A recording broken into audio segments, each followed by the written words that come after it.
파주에 살던 한 가정이 LA로 이사 왔습니다. 이 가정이 이사 왔는데 그 집에 딸이 하나 있는데 딸이 가만히 보니까 아빠 엄마가 동부에서 안 하던 것을 하고 있었습니다. 그게 뭐냐 하면은 딸이 보니까 아빠가 침대 머리맡에 신발하고 손전등을 놓고 주무시는 거예요. 이 딸이 참 궁금하지요. 왜 그걸 침대 머리맡에다 놓나?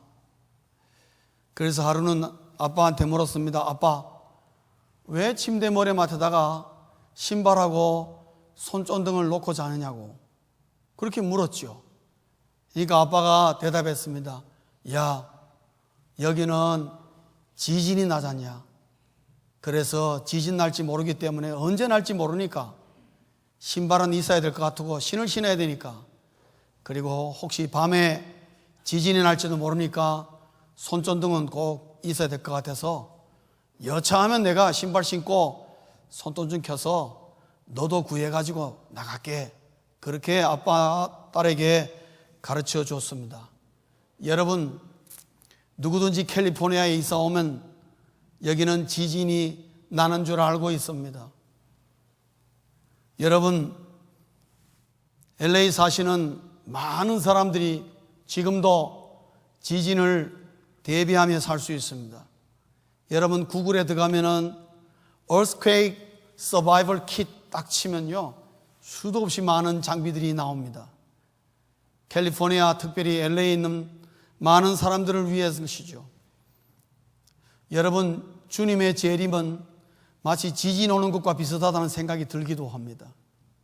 물론 지진은 파괴적인 의미가 담겨 있지만은 또 사람들은 지진을 굉장히 무서워해서 그렇게 미리 대비하고 준비하지만은 주의 재림은 실질적으로 우리에게 임하는 순간은 너무나 놀랍고 지진과 비교할 수 없을 것임에도 불구하고 별로 대비를 안 하고 사는 사람들이 거의 다라고 봐야 되겠습니다. 사랑하는 성도님 여러분, 지난 한 주간 동안에 주의 재림을 대비하고 사셨습니까? 주의 재림을 얼마나 생각하고 사셨습니까? 캘리포니아에 사는 사람들은, LA 사는 사람들은 언제나 지진을 의식하며 삽니다, 여러분. 지금은 잘 모르겠는데 저희 집에도 물 2.5갤런짜리 2개, 3개 항상 있었고요. 그리고 캔푸드, 통조림으로 된 캔푸드 쌓아놨어요. 제가 물었어요. 왜 이걸 여기 갖다 놨냐니까 제 아내가 언제 지진 날지 모르기 때문에 갖다 놨다고 그렇게 얘기하더라고요. 요즘엔 제가 있는지 없는지 확인을 못했습니다만 저희 집에도 그렇게 있습니다. 그런데 주님의 재림에 대해서는 별로 그렇게 긴장하지 않고 산다는 거죠. 그래서 하나님은 사도 요한을 통해서 재림과 재림 그 이후에 대해서 많은 것을 이미 우리에게 이렇게 소개해 주고 있는 것 같습니다. 사랑하는 성도님 여러분, 우리 예수 믿는 성도들에게 재림이란 것은 단순히 이 땅을 심판하고 이 세상의 끝이라는 그것을 훨씬 넘어가는 것입니다, 여러분. 그것보다 더 놀라운 것이 우리에게 기다리고 있다는 거죠. 이 세상의 끝이 나는 것, 그게 문제가 아니에요. 그 뒤에 우리에게 임할 하나님의 나라, 놀라운 천국이 우리에게 임하며 우리가 거기에 들어갈 것이라는 것을 기대하라고 성경은 우리에게, 주님도 우리에게 여러 번 교훈해 주고 있고 사도 요한은 이 요한계시록을 통해서 우리에게 너무나 확실하고 분명하게 가르쳐 주고 있습니다. 사랑하는 성도님 여러분, 주의 재림을 아침마다 기도하며 사모하는 여러분의 삶 되시길 주의 이름으로 축원합니다. 뭐 때문에 그렇게 조 목사가 주의 재림을 아침마다 생각하라 그러느냐? 어쩌면 21장과 22장 초반부까지 나와 있는 이 하나님의 나라, 주의 재림으로 말미암아 이루어질 심판과 이 세상의 종말, 그것보다 이것이 저는 훨씬 더 중요하다고, 적어도 예수 믿는 우리에게는 훨씬 더 중요한 거죠. 그러라고 우리에게 이 말씀을 준 것 같습니다. 그러기 위해서는 오늘 본문은 하나님의 나라에 대한 서두격이요, 그리고 다음 주와 그 다음 주는 하나님의 나라에 있는 새 예루살렘 성이 어떤 것인가를 상당히 구체적으로 우리에게 가르쳐 주고 22장에서 결론을 맺는 것을 보게 될 것입니다. 그런데 오늘 하나님의 나라, 천국을 우리에게 소개하면서 제일 먼저 우리에게 무슨 말을 해주고 있냐면은 새 하늘과 새 땅이 우리에게 임한다는 말을 하고 있습니다. 우리는 그러면 좀 알아야 될 필요가 있습니다. 장차 우리에게 올 하나님의 새 하늘과 새 땅은 어떤 것인가? 왜냐, 이것을 좀 알아야 우리도 뭔가 사모하고 기대할 때에 좀 잘 그릴 수 있지 않을까 하는 생각이죠. 여러분, 새 하늘과 새 땅은 과연 이것은 무엇을 말하는 것일까요? 여러분, 본문을 읽어보면 참 쉬운 것 같으면서도 생각하게 합니다. 많은 학자들은 대체적으로 두 가지의 견해를 우리에게 알려주고 있습니다. 새 하늘과 새 땅이 뭐냐? 첫째는요, 기존에 우리가 지금 보고 있는 하늘과 땅, 이거는 완전히 소멸되어 버립니다. 없어진다는 거죠. 왜냐? 사탄이 개입하여 하나님의 이 창조물을 너무나 부패하게 만들었고, 악으로 말미암아 이 자연과 모든 것도 너무나 많이 손상되었으므로 하나님께서 악을 완전히 없앰과 동시에 우리가 보는 하늘과 땅도 완전히 소멸시켜서 brand new의 하늘과 땅을 창조해서 우리에게 임하게 할 것이다 라는 생각입니다. 그것이 1절 하반절에 보시면은 뭐라 그랬습니까? 처음 하늘과 처음 땅이 뭐라 그랬죠? 없어졌고 바다도 다시 있지 않더라. 처음 하늘과 처음 땅은 뭡니까? 지금 우리가 보고 있는 이겁니다. 이것이 어떻게 해요? 없어져 버리고 바다도 없어진다는 것을 말하고 있어요. 그러니까 하늘과 땅, 기존의 하늘과 땅은 완전히 소멸되는 거 아니냐라는 생각을 말하고 있습니다. 그래서 오늘 계시록 21장 본문에 나온 것은 바로 그 말을 하고 있는 것이다. 그러한 견해를 많은 분들이 얘기하고 있습니다. 그러나 이러한 생각은 우리에게 한 가지 문제를 던져주고 있는데, 그것은 뭐냐면은 창세기 1장과 우리를 떠오르게 하는 것입니다. 그러면 창세기 1장에 하나님의 그 창조물이, 우주 창조의 모습이 나오는데, 그때마다 날마다 하나님이 뭐라 그랬습니까? 보시기에 좋았다 그랬습니다.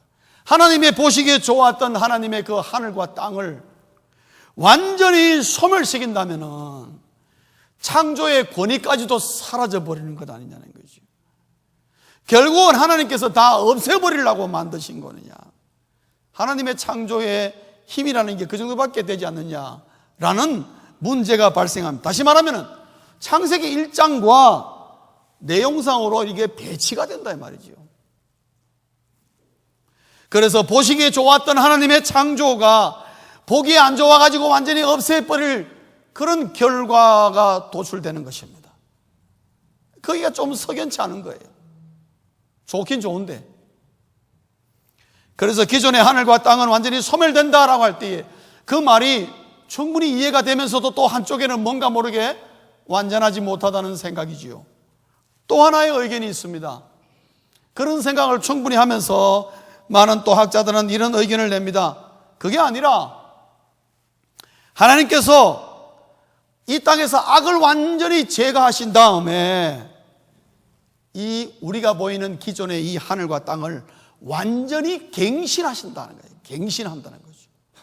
다시 말하면 기존의 하늘과 땅을 리모델링 한다는 거예요. 리모델링. 여러분, 리모델링 무슨 말인지 아시죠? 하우스가 집 한 채가 100년이 넘어서 완전히 무너질 것 같은 거, 여러분 리모델 하면 어떻습니까? 뭐처럼 보이죠? 새 집처럼 보이지 않습니까? 똑같은 자리에서 뼈대는 똑같은데도 겉만 싹 바꾸니까 어떻게 해요? 새 집처럼 보이게 되는 것입니다.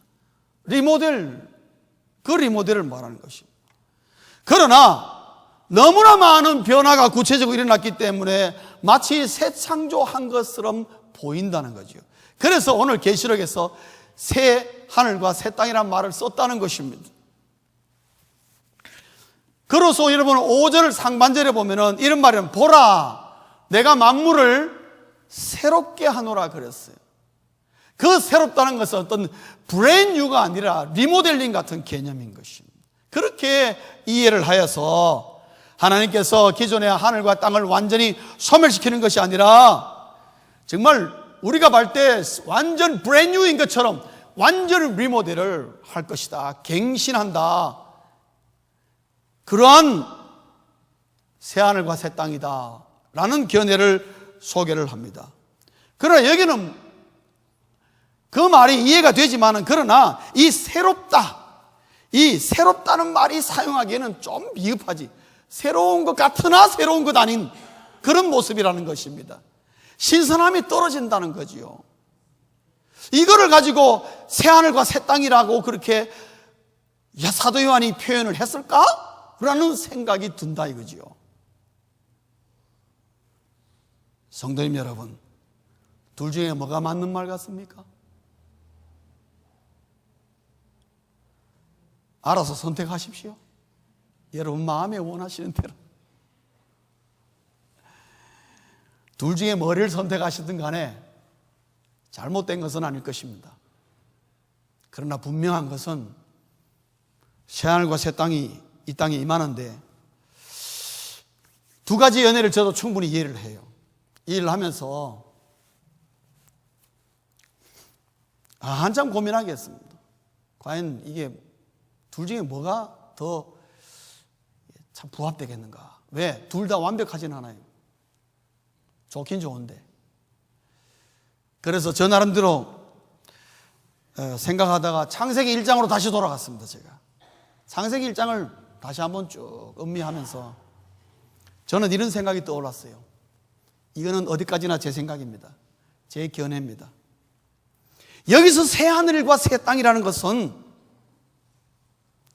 새로운 에덴을 말하는 거 아니겠는가? 저는 그런 생각이 들었어요.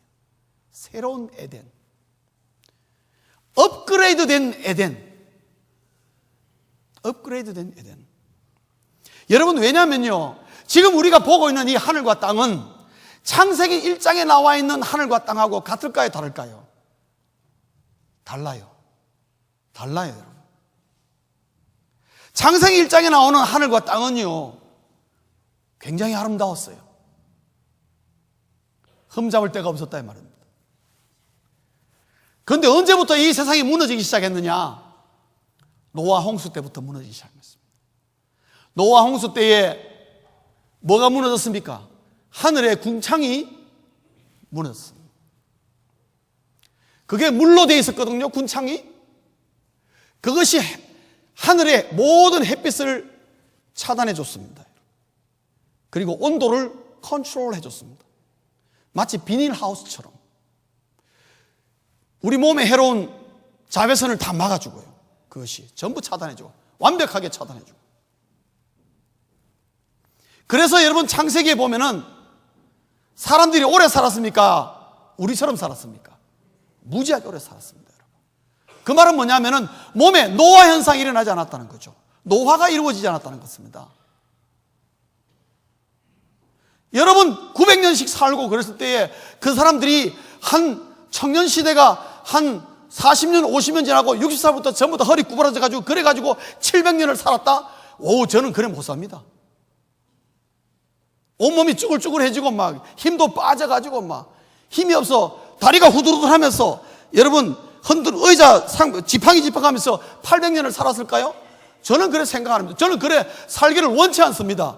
하나님이 그래 살아가면 하나님 아니 옳습니다. 저는 빨리 데려가시는 게 훨씬 낫습니다. 어떻게 이래가지고 800년을 삽니까, 여러분? 10년 살기도 힘들어가지고 굉장히 어려움을 당하는데 그 당시는 그렇게 살지 않았어요.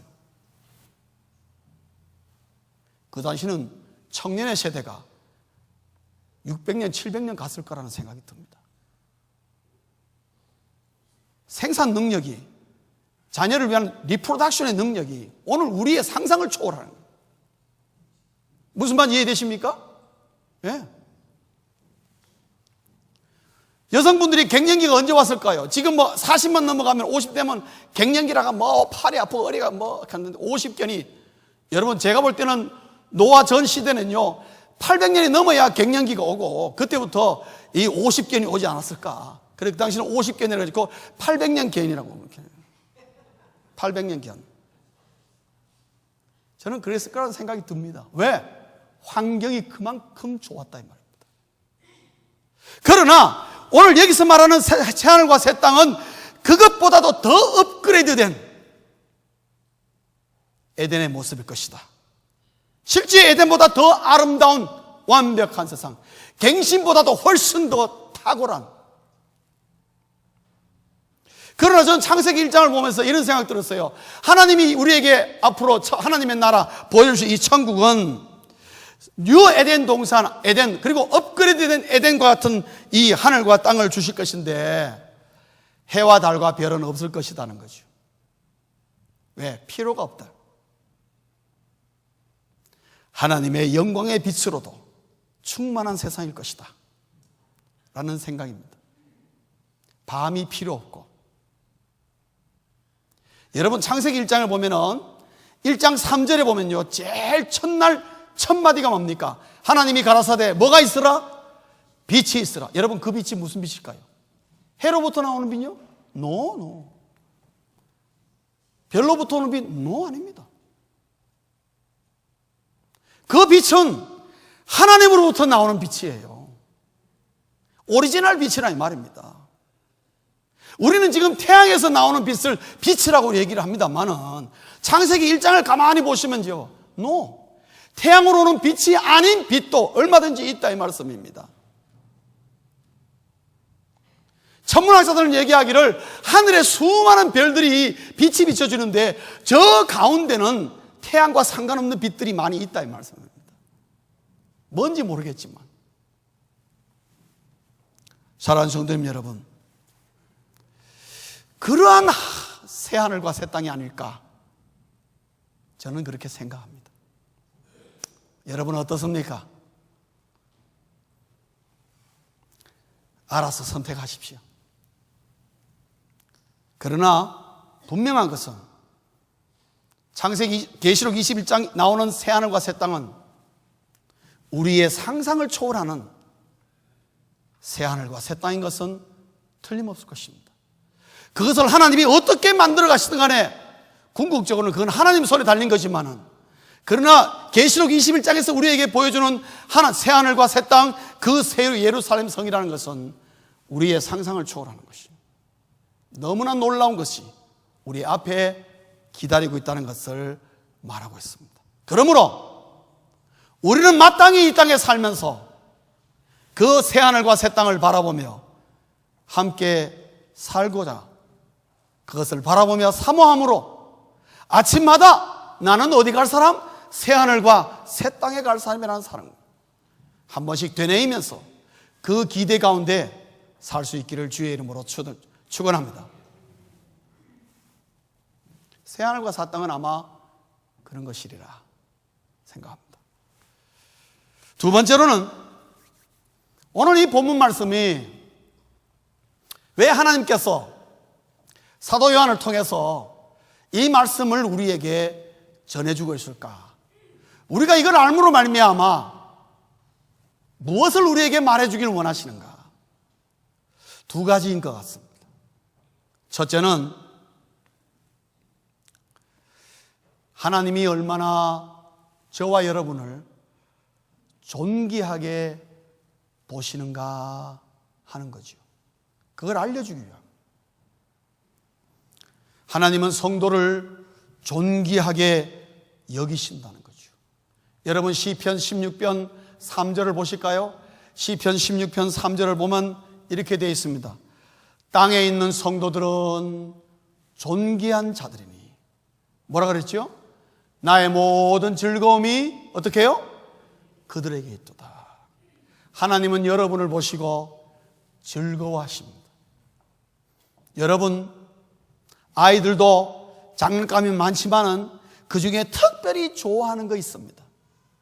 그 좋아하는 장난감을요, 존귀하게 여깁니까? 안 여깁니까? 여깁니다. 어디 가서 이제 들고 갑니다, 여러분. 어디선지 그거 가지고 즐거워합니다. 하나님이 우리를 보실 때에 우리를 굉장히 존귀하게 여기신다는 것은 우리를 굉장히 귀하게 본다는 것입니다. 사랑하는 성도님 여러분, 여러분 자신을 비하하지 마십시오. 성도님 여러분, 우리 예수 믿는 그리스도인들은 돈 앞에 무릎을 꿇으면 안 됩니다, 여러분. 자신을 비하시키지 말라는 것입니다. 어쩔 수 없는 환경과 여건을 핑계로 그 앞에 무릎을 꿇는 거 하나님 기뻐하지 않습니다. 왜? 내가 너를 얼마나 존귀하게 귀하게 여기는데 네가 왜 거기다 무릎을 꿇냐고 하나님 그러실 거예요.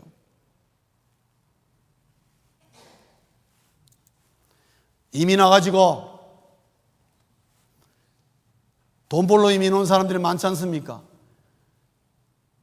저는 미국에 이민 왔습니다. 왜 온 줄 아십니까? 저 돈 벌려고 미국 왔습니다. 제 26세 미국 왔습니다.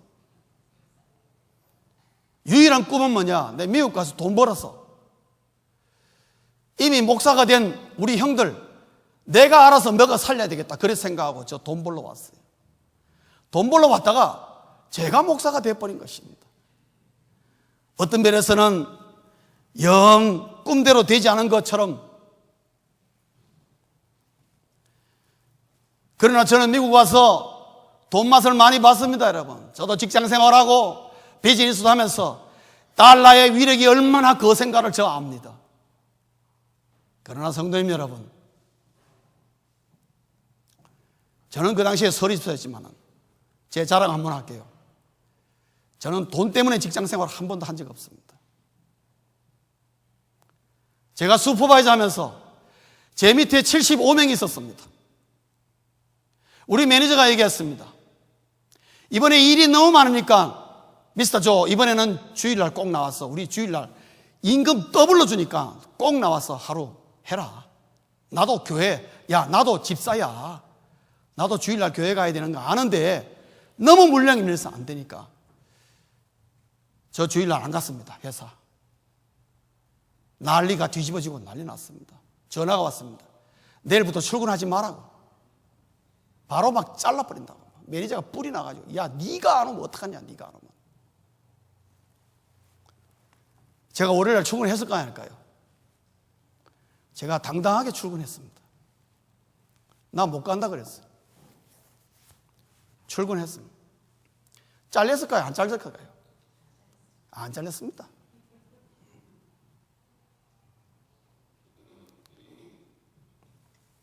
인사평가할 때 제가요, 우리 회사에서 가장 그 웨이지가 기록을 깬 사람입니다. 여러분, 우리가 예수 믿는 그리스도인으로서 이 정도는 해야 되지 않을까요? 저는 하나님 여러분 굶어 죽이지 않습니다. 하나님이 이렇게 우리를 존귀하게 있어서 이렇게 놀라운 하나님의 나라와 하나님의 나라를 예배하고 계시는데, 그게 한 사람 한 사람 넣으려고 이렇게 준비하고 계시는데 우리를 비천하게 만들겠습니까? 천만의 말씀. 왜 우리는 그렇게 비굴하게 사는지 몰라요. 물질 만능주의가 가져온 최악의 비극들, 그 최악의 비극들을 오늘 본문 4절에 딱 얘기하고 있습니다. 본문 4절이 말하는 의미가 뭘까요, 여러분? 우리 다 같이 한번 읽겠습니다. 시작. 모든 눈물을 그 눈에서 닦아주시니 다시는 사망이 없고 애통하는 것이나 곡하는 것이나 아픈 것이 다시 있지 않으니 처음 것들이 다 지나갔습니다. 왜 여러분 하나님의 나라에 오는 백성들의 눈물을 닦아주고 애통을 닦아주고 아픈 것을 잊지 않도록 하시겠느냐? 왜요? 이 세상에서 하나님의 나라의 백성으로 살다가 서러움 받고 손찌검 당하고 박해를 받고 그게 무릎 꿇지 않고 살려니까 너무 힘들어서 당했던 그 서러움과 그 슬픔을 주께서 닦아주신다. 왜요? 잘했다, 잘했다. 내가 너를 얼마나 존귀한데 네가 이 세상에 무릎 꿇는 자로 사느냐? 너 잘했다. 그런 말미암아 눈물 흘리고 그런 말미암아 네가 통곡하고 슬픈 일을 당했느냐? 지금 내가 이 나라에서 다 갚아주겠다. 그 말씀이 4절 말씀입니다. 사랑하는 성도님 여러분, 하나님은요 오늘도 이 세상을 다시 만들어서라도 우리를 새롭게 살게 할 수 있는 영원한 삶을 주시고자 준비할 정도로 우리를 존귀하게 여기신다는 것을 기억하십시오. 자기를 낮추지 마십시오. 여러분, 겸손이라는 말과 다릅니다. 자기를 바보 취급하지 말라 이 말. 자기를 무능한 자로 취급하지 마세요. 여러분, 하나님은 여러분을 이 세상에서 가장 똑똑한 사람으로 취급하는데 왜 우리가 자해를 합니까? 그렇기 때문에 하나님은 우리가 이 땅에서 하나님의 성도 자녀로서 하나님의 백성으로서 당당하고 자신감 있게 큰 소리 치면서 살기를 원하십니다. 그게 하나님이 나를 대하는 것에 대한 나의 반응인 것입니다. 여러분, 하나님은 저와 여러분을 세상 그 무엇과도 바꾸지 않을 정도로 존귀하게 여기신다는 걸 잊지 마십시오. 하나님만큼 이 세상에서 여러분을 존귀하게 여겨주는 사람, 여겨주는 분 없다는 걸 아셔야 됩니다. 이 세상에 뭐라 그러더라도 기죽어야 될 이유가 없습니다. 여러분, 세상에 무릎 꿇지 말라는 겁니다. 두 번째로, 하나님이 왜 우리에게 이런 놀라운 새하늘과 새 땅을 우리에게 보여주실까? 그것은 임마누엘의 수준을 보여주고 하는 것입니다. 임마누엘, 오늘 3절과 6절에 보시면요, 나는 너희 하나님이 되고 너는 내 아들이 되고 나와 함께하는, 이게 뭐냐? 임마누엘을 얘기하고 있습니다. 하나님이 나와 함께 하신다. 하나님의 나와 함께 하신다는 게 얼마나 놀라운 것인가를 보여주기를 원하는 거예요. 우리가 이 땅에서 존귀한 자로 살 수 있는 것은 뭐냐? 하나님이 나와 함께 하실 때에, 하나님이 나와 함께 하신다는 그 확신이 이 세상에서 우리는 당당하게 살게 하는 것입니다. 하나님이 함께 하신다는 이 임마누엘을 붙들고 이 세상에서 존귀한 자로 살아라, 그렇게 말하는 것입니다. 사랑하는 성도님 여러분, 임마누엘은 어떤 것입니까? 오늘 6절 보실까요? 6절에 보시면요, 뭐라 그랬습니까? 나는 알파와 오메가요, 처음과 마지막이라. 여러분, 이 말이 무슨 말입니까? 이 세상에 있는 모든 것이 누구의 손에서 움직인다는 거예요? 하나님의 손에서 움직인다는 거죠. 어떤 그 무엇도 하나님의 손을 벗어날 수가 없다는 것을 말하고 있습니다. 창조주라는 것을 말하고 있습니다. 절대적인 권위라는 것을 말하고 있습니다. 그래서 하나님이 나와 함께 하신다는 것은, 나는 좀 실력도 모자라고, 나는 공부도 못했지고, 나는 돈도 없고, 별로 뭐 이렇게 아는 것도 없지만은, 하나님이 나와 함께 하시면은, 내가 임마누엘과 함께 하면은 어떻게 해요? 나는 똑똑한 자가 되는 것이요, 나는 가진 자가 되는 것이요, 이 세상에 그 무엇도 부러워할 필요가 없는 만족한 삶이, 풍성한 삶이 우리에게 주어진다는 것이죠. 왜요? 임마누엘이라는 그 의미가 그렇다. 성도님 여러분, 그러므로 오늘 이 본문, 이 새하늘과 새 땅을 우리에게 보여주면서 이러한 하나님이 어떻게 해요? 너와 함께 한다는 걸 잊지 말라는 거예요. 이 세상에 사는 건 내 혼자 사는 것이 아니다 이거죠. 누가 아무도 몰라줘도 나와 함께 하시는 하나님이 아시고 계시지 않느냐. 주님이 나와 함께 한다는 것이 얼마나 나를 영광스럽게 할 것인지를 안다면은 임마누엘을 귀하게 이길 수밖에 없고, 나의 나된 것은 임마누엘 때문이다 라고 우리는 고백해야 한다, 이 말씀입니다.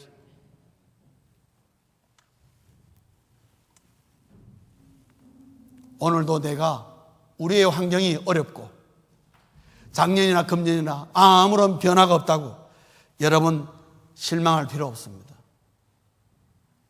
임마누엘의 하나님이 나와 함께 하시면 그것이 불구덩이라 할지라도, 사자의 굴이라 할지라도 그곳에서 천국을 누릴 수 있는 것이 우리 성도의 특권입니다. 하나님이 함께 한다는 그 힘이요, 그 권위요, 위력입니다. 그래서 하나님이 함께하는 그리스도인은 이 땅에서 누구보다도 품격 있는 삶을 살게 되는 것입니다. 지저분하게 살지 마세요, 여러분. 품격 있게 살아야 됩니다. 말씀을 맺겠습니다.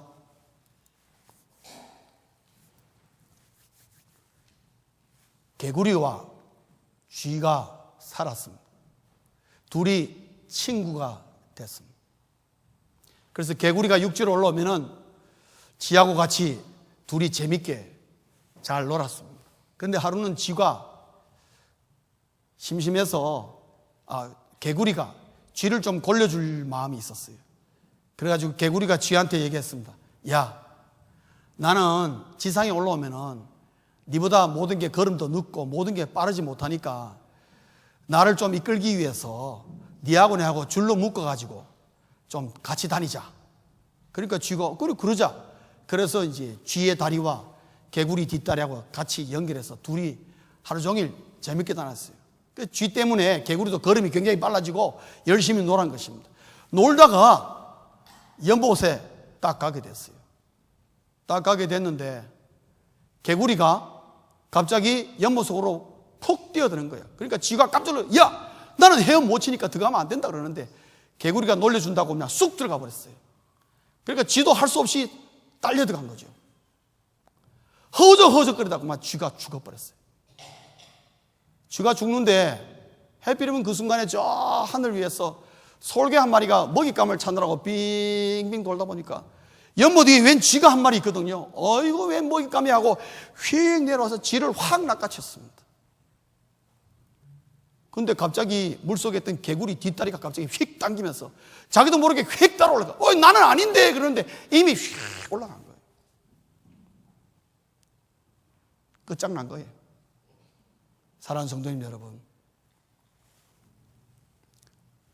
7절 말씀을 우리가 한번 한음성을 읽겠습니다. 다 같이 읽겠습니다. 시작. 이기는 자는 이것들을 상속으로 받으리라. 나는 그의 하나님이 되고 그는 내 아들이 되리라. 아멘. 여러분, 이게서 하나님께서 사도 요한에게 한마디 명령하는 게 있습니다. 그건 뭐냐? 이기는 자가 되라는 거죠. 이기는 자가 되라. 성도님 여러분, 이기는 자가 되기 위해서는 세상과 결탁하면 안 됩니다. 쥐는 절대로 개구리와 같이 다리를 묶어서는 안 되는 것이었습니다. 개구리도 절대로 쥐와 같이 쥐야가 다리 묶으면 안 되는 것입니다. 그러다가 어떻게 해요? 둘 다 죽었습니다. 둘 다 죽는 겁니다, 여러분. 이 세상이 매혹적이고 그럴싸하고 재미있고 그렇다 할지라도 이 세상과 다리 묶으면 안 되는 것입니다. 그러면 주님 오실 때 같이 떨어지는 것입니다. 오늘 여러분 8절 상반절에 보면요, 그러나 7절 바로 이어서 하는 말이 두려워하는 자들과 믿지 아니하는 자들. 여러분, 두려워하는 자들과 믿지 않는 자들, 여러분 세 번역 보면 이렇습니다. 두려워하는 자들이니까 비겁한 자들과 신실하지 아니한 자들, 이렇게 번역되어 있습니다. 세 번역에는 그렇게 번역되어 있어요. 뭐가 비겁한 자들입니까? 예수를 믿는다고 하면서 세상과 같이 결탁해가지고 형편 따라서 일로 왔다 절로 왔다. 여러분, 그건 이기는 자가 아닙니다, 여러분.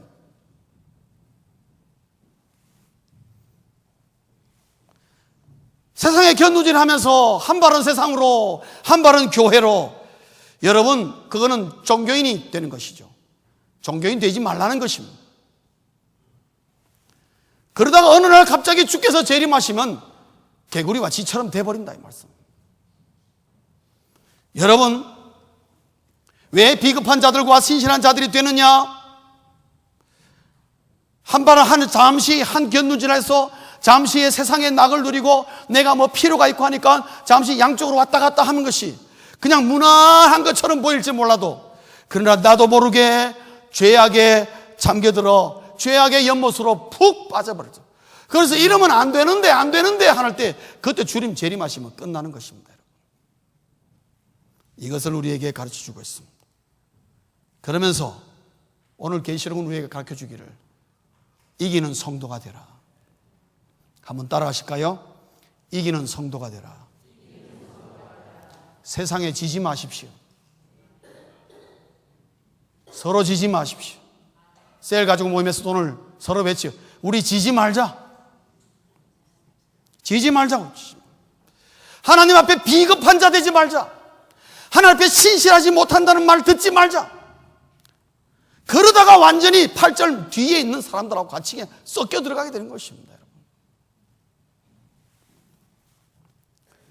이기는 성도가 되어서 하나님이 우리에게 보여주신 새하늘과 새 땅의 이 새로운 세상에 우리 다 함께 기쁨으로 찬송하며 들어갈 수 있기를 주의 이름으로 축원합니다.